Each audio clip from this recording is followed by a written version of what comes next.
আমাদের বিদ্যালয়, আমাদের যে প্রতিবন্ধী বিদ্যালয়গুলো রয়েছে তার স্বীকৃতি এবং এমপি এর জন্য, এবং সাথে আমাদের 5 দফা দাবি আছে, সেই দাবি আদায়ের জন্য আজকে আমরা আসবো।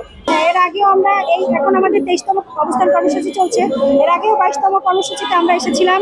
আমাদেরকে আমাদের মাননীয় উপদেষ্টা, সমাজ কল্যাণ উপদেষ্টা, তিনি আমাদের যে সমন্বয় পরিষদের সভাপতি ছিল তাদেরকে ডেকে নিয়ে বলেছে যে আমি তোমাদের মা, আমি খুব দ্রুতই তোমাদের এই স্বীকৃতি এবং এমপিও দিয়ে দিচ্ছি। 15 দিন সে টাইম নিয়েছিল, কিন্তু আজকে 4 মাস অতিবাহিত হওয়ার কারণে আজকে আমরা আবার রাজপথে এসেছি। মনে হচ্ছে ইনশাল্লাহ এইবারে আমরা আমাদের বিজয় নিয়েই ফিরবো, কারণ আমরা যখন মানে অনেকবার ভাই আর কত আশায় থাকবো।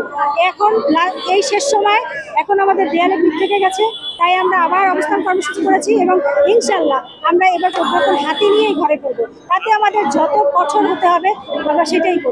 আমাদের 5 দফা দাবিগুলো হচ্ছে আমাদের যে এমপিওর স্বীকৃতি, আমাদের যে শিশুগুলো রয়েছে তাদের ন্যূনতম 3000 টাকা একটা ভাতা, তারপর হচ্ছে তাদের যে খেলার সামগ্রী, তাদের যে ফিজিওথেরাপি দেওয়ার জন্য যে সরঞ্জামাদি সেগুলো দিতে হবে, এবং প্রতিটি বিদ্যালয় মানে প্রতিবন্ধী বান্ধব করতে হবে, সেই সাথে ওদেরকে দুপুরের মানে যে খাবারটা সেটা দিতে হবে। এই 5 দফা দাবি নিয়েই আমাদের একটা দাবি। 23তম আমরা এই বছরেই ফেব্রুয়ারিতে রমজানে আমরা এখানেই অবস্থান কর্মসূচি পালন করেছিলাম।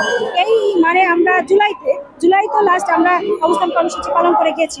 তখন আমাদেরকে বলেছিল 15 দিনের ভিতরে আমাদের প্রজ্ঞাপন আমাদের হাতে দিবে, কিন্তু সেখানে এই 4 মাস হয়ে গেল আমাদের প্রজ্ঞাপন হাতে আসছে না। সেজন্য আবার আমরা আসলে ওনাদের ভিতরেই রয়ে গেছে। ওনারা চাইলে, ওনারা একটা ডিসিশন নিলেই হয়তো বা আমাদের এই অভিশপ্ত জীবন থেকে আমরা মুক্তি পাই।